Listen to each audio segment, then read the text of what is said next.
I'm here today with none other than my brother, Stephen Hussey. Hello, YouTube. We're back by popular demand. Steve, you did a couple of videos with us. People liked you, didn't they? Some didn't. I dabbled. Most did, so don't bring that up. Some didn't. But in a way, people were more angry at me because they thought I wasn't always nice to you. Yeah. Forgetting that I've spent years with you and it's not always been f***ing easy. Looked like bullying, some of them said. Yeah. Which is an insult to you, really, for them to sort of think you're that frail that you needed them to do that. Can you see Steve's knuckles in the shot? Just to explain, because I don't want you to think, like, people are going to think you're a thug. We went boxing yesterday, and Steve... My gloves are a little bit painful. So, yeah, look at that. It's a mess. Let's start the video, shall we? Let's tuck in. What was this video? This was your idea, this video? I wrote an article on the sure signs that you're dating a high-value man. I think this is useful as a video concept because when we're actually looking at what a high-value man is, it not only gives you ladies a chance to discern whether the guy in front of you is any of these things. It might give you a very quick test to see if you should even carry on with someone, but it also gives you a way to educate someone.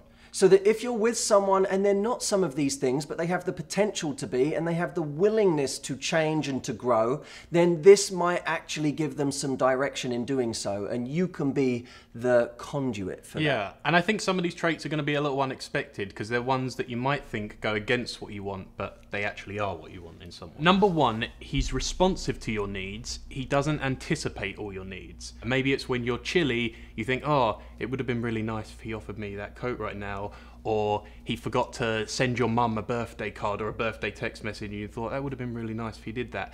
But if you actually tell him something where he dropped the ball, what you really want is a guy who responds to that. He might not get it all right straight away, but he's really responsive when you tell him somewhere he kind of fell short of your standard. So he's a learner. Yeah, exactly. He can learn. Yeah.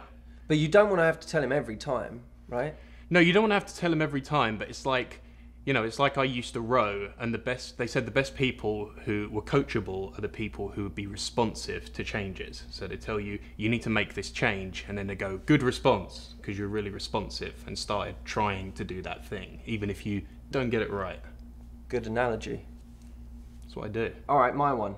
He makes it clear you're his woman. Like, you're out, and a woman says something a little bit flirty to him, and he, like, grabs your hand and locks fingers with you, or he puts his arm around you, or he walks over to you and gives you a big kiss. Okay. But I think it's really sexy to a woman when a man makes it clear in front of other women that he's with you. Pretty good, that one. I like it.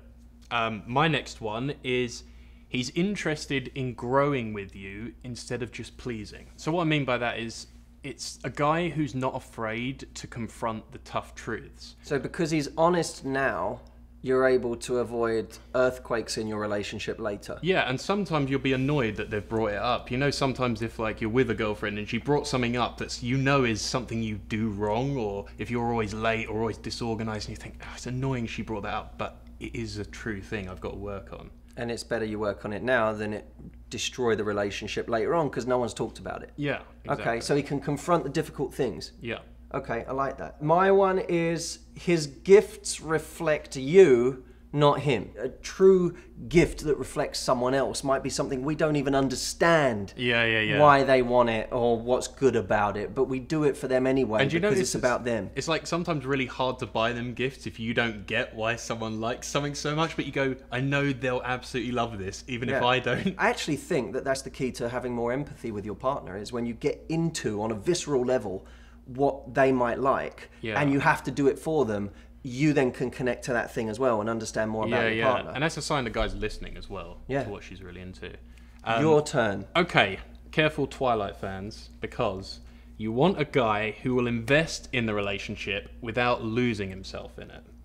Okay? Why is that a Twilight fan thing? Because everyone thinks they want Edward Cullen, okay? Or a good percentage of the book buying public apparently do. But you don't want Edward Cullen, because you don't want a man who just falls obsessively in love with you to the detriment of everything else in his life. Right. You want a man who you see in the early stages, even when he's falling in love with you, he still invests in these other areas of his life. Even if that doesn't mean you're always spending 100% of your time together, you have that intense period, but He still does care What's about the- going what's- and he cares about going and having that dinner with his friends. He cares about going and working on that project. He doesn't just suddenly let everything else fall apart to having this singular focus. I'll do the last one, shall I? Finish her off, Matt. Take her home. He doesn't threaten the relationship every time something goes wrong. Ooh. Because you know that thing people do where they say, I don't know if I want to be with someone who blah, blah, blah.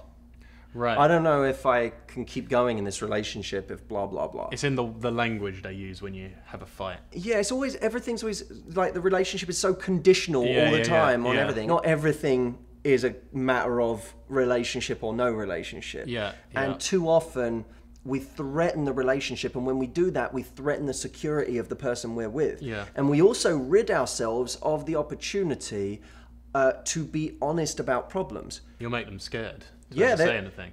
Every time there's a minor problem, that person is freaking out because they're going, are they going to break up with me over this? Yeah, yeah. So a man's job is to make his woman feel safe and secure in the relationship.